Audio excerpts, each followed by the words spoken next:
pertama kali saya kata, kita Alhamdulillah dengan izin Allah, setinggi-tinggi rafa kita lah kesyukuran. Dengan izinnya kita dapat berkumpul di sini untuk majlis graduasi dan khatam kitab Syama'il Muhammadiyah ni.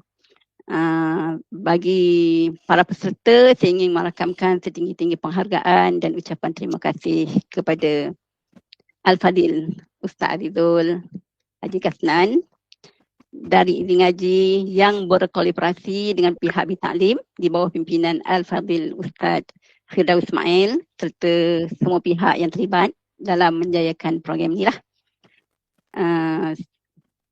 Semoga segala usaha dan pengorbanan yang telah dicurahkan mendapat ganjaran yang terbaik di sisi Allah SWT.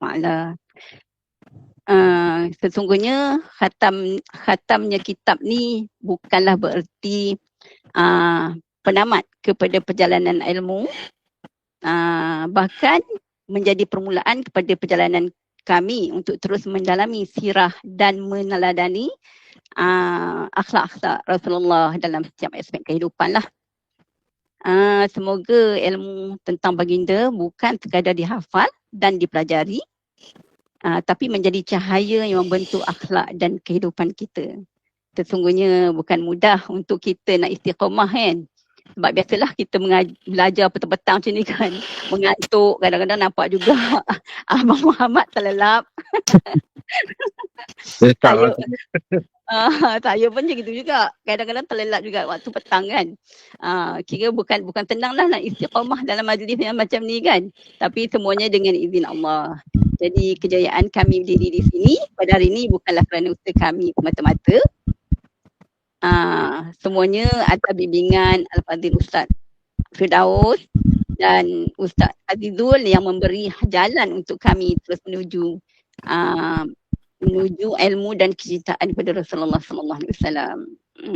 Akhir kata, semoga Allah memberkati segala amalan kita, menghimpunkan kita di syurga bersama Rasulullah SAW.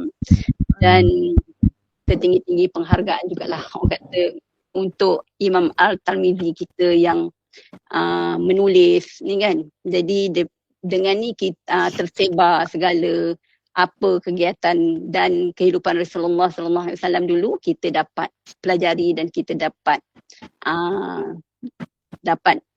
jalani kehidupan kita seharian lah. Okay.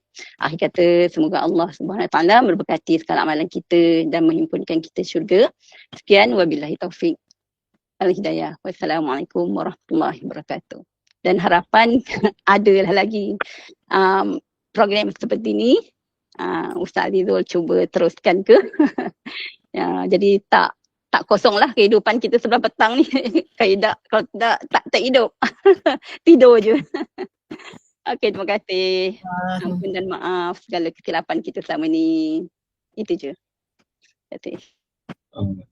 Baik, sama-sama Puan Nani. Terima kasih juga kepada Tuan Muhammad Muabdah, Puan Nani, atas sepatah dua kata untuk meraihkanlah kita semua pada petang ini, dan semoga dikabulkanlah segala hajat dan doa kita untuk bertemu dengan Rasulullah SAW di akhirat nanti insya-Allah.